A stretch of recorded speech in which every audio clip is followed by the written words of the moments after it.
All right, today we are diving into why you still feel empty after getting everything you want. And if you haven't yet had this experience, how to avoid this, because ultimately, this does not have to be the case. If you're new here, I'm Makosi. I work with incredible high achieving leaders and entrepreneurs.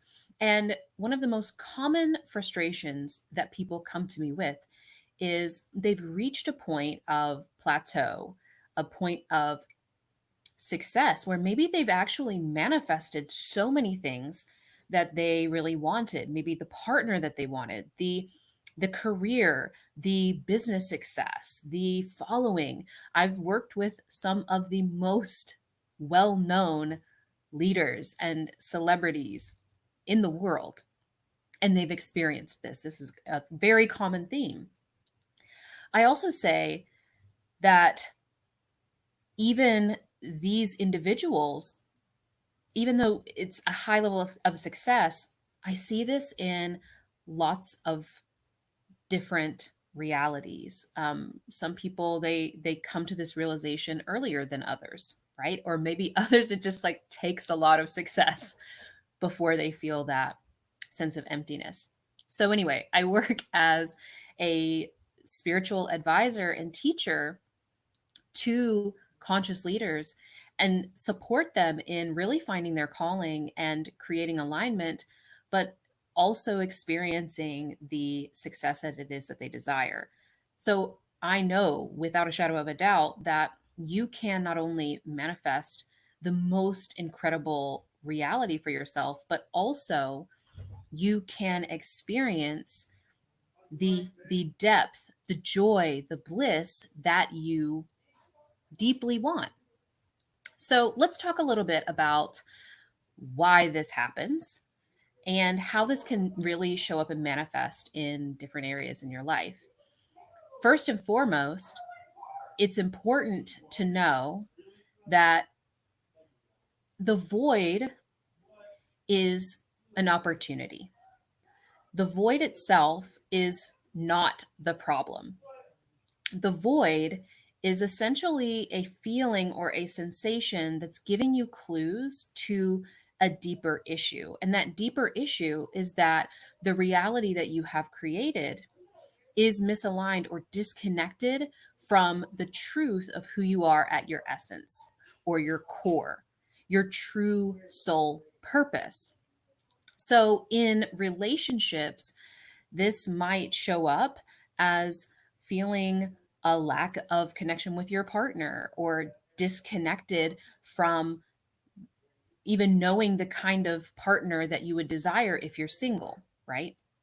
In business, which is where I most often find people experience this, either in business or in their career, everything looks good on the outside, everything looks good on paper, and you feel sometimes even like a little bit of guilt or a little bit of shame because on paper you are experiencing what others would love to have. And it's not that you're ungrateful, right? You don't feel ungrateful, but you feel like you should be more cherishing of the experience, but it feels hollow. It feels empty. It feels kind of pointless. Um, and if you are making a lot of money, like the wealthier that you get, the more that people don't really have a level of compassion. Like I'm laughing about it, but that's to keep from crying because it is a human experience. It doesn't matter how much money that you're making. This hurts. Human beings have feelings, and money doesn't fix this problem. Just making more money, if it's not from alignment, won't fix this problem. This can also happen in your personal growth. So, if you have been, really challenging and stretching yourself to evolve in different ways, and you're finding that, like, even that challenge isn't really satisfying to you, you could be in an experience of the void. So, most of us From the time we are very young, so much of the focus is put on traditional success metrics as being the key to fulfillment. And so we automatically have a tendency, because we've been programmed, we've been taught and educated, and we've also witnessed everyone around us jump to external goals, external metrics of success, and we really think and we really buy into the idea that, listen, once I have that thing, then I will be happy, then I will have the love that I want, then I will be free. And this reality does not work that way. It produces a temporary high or a temporary peak experience, but it does not create lasting fulfillment. And so it's important to recognize when this is happening. Some of the signs that you are in the void is that you find yourself more often than not having to drag yourself out of bed. So, even if you aren't yet to the stage where you're like dragging yourself out of the bed, you'll notice that there's just not a litness or a passion that's like pulling you out of the bed.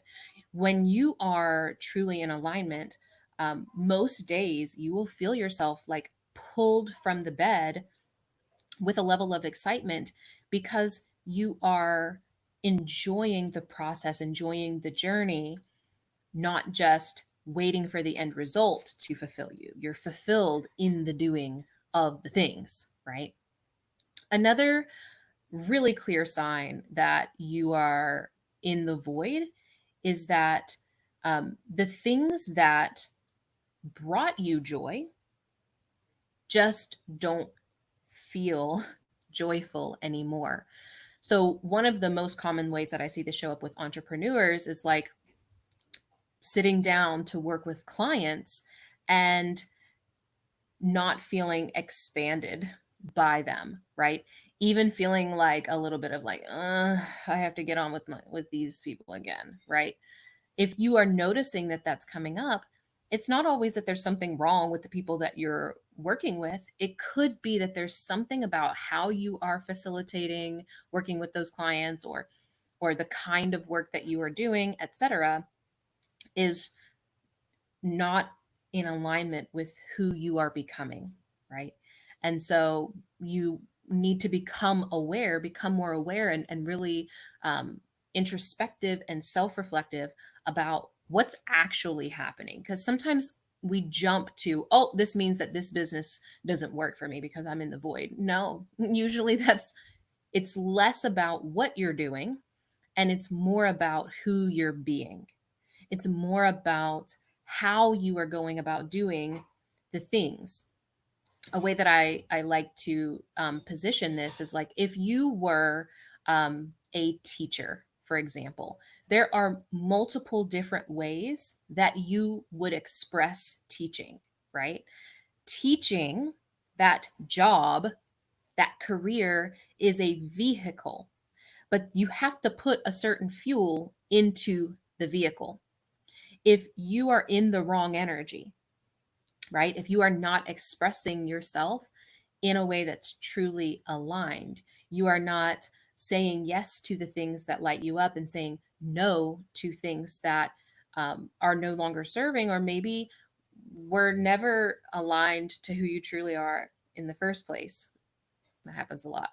Um, so, in conclusion, I think it's important to spend a little time in self reflection, and also just giving yourself a little bit of grace, recognizing that the void is not like the end all be all. There's a lot of unknown, but starting to see and recognize when you are in the void, seeing it as the start of a new reality. This void is really a portal of your potential. And if you lean into it, if you embrace the unknown and you embrace the void, embrace the process of that spiritual journey, on the other side is the truth about who you're here to be and your calling and all of the abundance that is truly aligned for you.